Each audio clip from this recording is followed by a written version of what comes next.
think we can see a jammer on this boat. Yeah, so this is south of Kherson, the Dnipro River Delta. As the Dnipro goes out into the Black Sea, into the Bug River estuary, there's a lot of, hey, it looks like bayou country in Texas and Louisiana. And these guys are doing one thing smart, which is to go absolutely as fast as you can. But you can see them. Hopefully these guys are good duck hunters. They are using 12-gauge shotguns, almost certainly with bird shot. It looks like he got that one. Wow. It's a little closer than I'd want to have.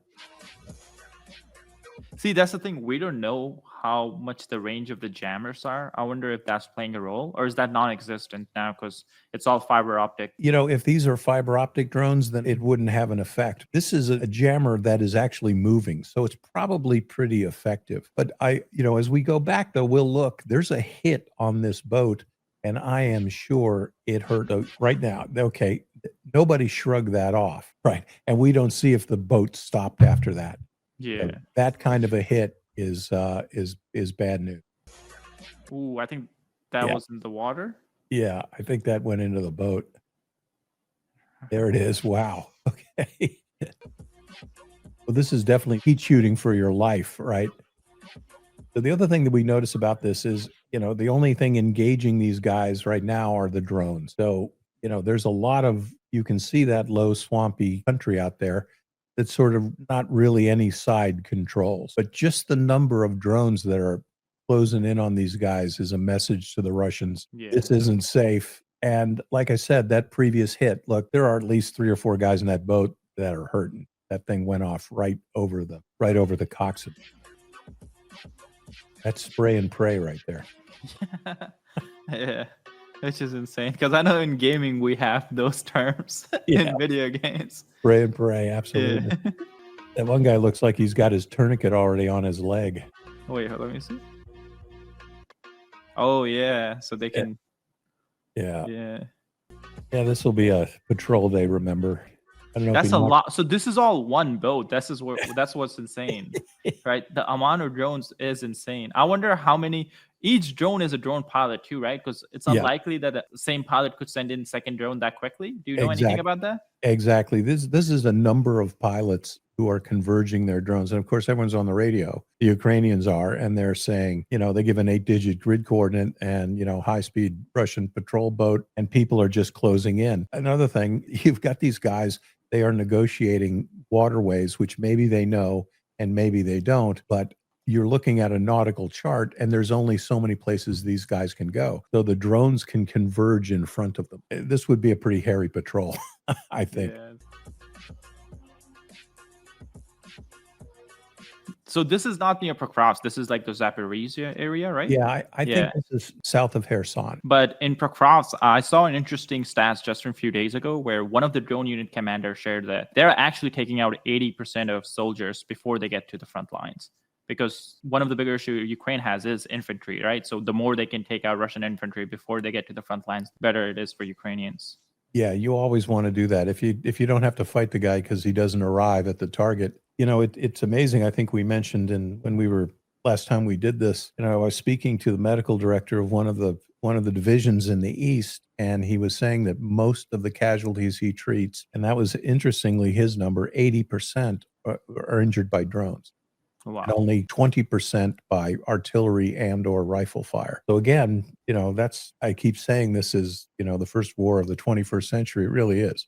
Yeah. And it's hard to believe, Sam, just 4 years ago, it was almost impossible to predict or think that the number one thing that's going to kill a soldier on a battlefield is literally a flying robot, right? Yeah. Nobody saw that coming. Nobody. And even the war has changed. The Bayraktar drone, conventional fixed-wing drone that fires smaller ordnance, nobody saw this coming. And now, you can see the density. These guys have been hit, 15 times just in this video, or been approached by these weapons. So I guess a bit of a speculation question. Which war you think changed how wars are fought a lot more? This Ukraine war or World War I? You know what? I would say the American Civil War, which saw telegraph, railroads, railroad guns, Yeah. troops moving by rail. Then certainly World War I, and that was, the inflection point there was aviation, radio, Tanks. and the machine gun. And now, we all see what's going on here. But the interesting thing is, and this is always the way it goes, Ukraine has been able to develop and field these weapons much faster than the United States could do. Look, I know I used to work in the military. So here are the things the United States said no to. They said no to the radio. They said no to the airplane. And they said no to the machine gun. If you were going around, even when I was a Beltway bandit, and you said, look, I got this idea. I'm going to use Mavic drones and I'm going to put shape charges on them and kill infantrymen. Maybe DARPA would pick up your project. And look, I've done half a dozen DARPA projects on my own stuff, right? You would get to a certain point where Raytheon is going to tell DARPA, hey, look, you don't need this $1,500 thing. What you need is a $250,000 Javelin missile. And that is really the way good ideas get strangled in Washington. But you can see here, out of desperation, Ukraine put these things on the battlefield, and every 6 months, they have a generational increase in lethality, in target location, and, an ability to converge them on target. Yeah. But hopefully the private sector is noticing, right? Because I do see General Petraeus, who's working for KKR. He's very involved in like how Ukraine is doing so much, and he's trying to see how US can build up. Yeah.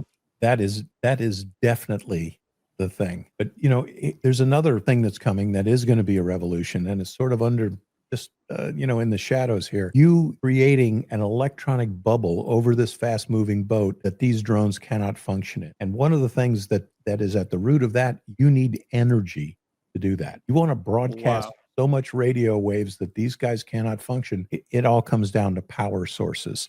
So we're going to see a revolution in that, and that's still a bit over the horizon, but that's just an something idea to think about. Yeah. Do you think that could stop fiber optic drones too? If you have an energy weapon, right? The perfect example is a laser, right? Can take down. It has to target and hit the fiber optic drone, but even that takes, energy. I mean, there's lasers. You got one. You could put one on your rifle. But it's a question of the energy, and maybe that's coming. I want to see some of these guys reload.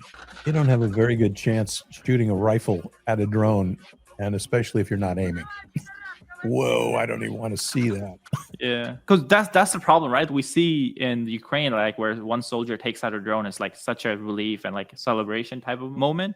But here, it's like even if they get a very lucky shot or like very good shot, there's like 3 more coming right behind it. It is amazing. And the drone that's going to hit you will have constant bearing and decreasing range, right? So the next time you merge onto the interstate and a car is moving, you look at it. If you don't have to move your head and you just keep seeing it in the same place, that's constant bearing, decreasing range.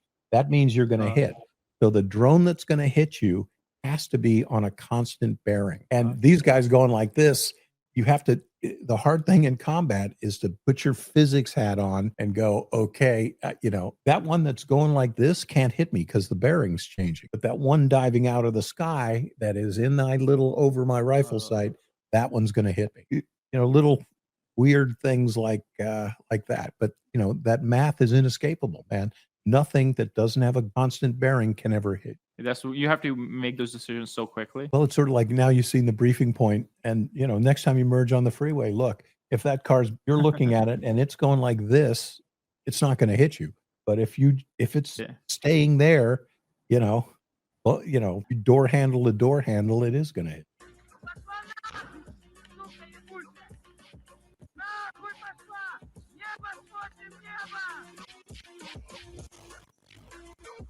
Well, I was wondering when they would do some smoke generation and turn back into it, which is what they have to do.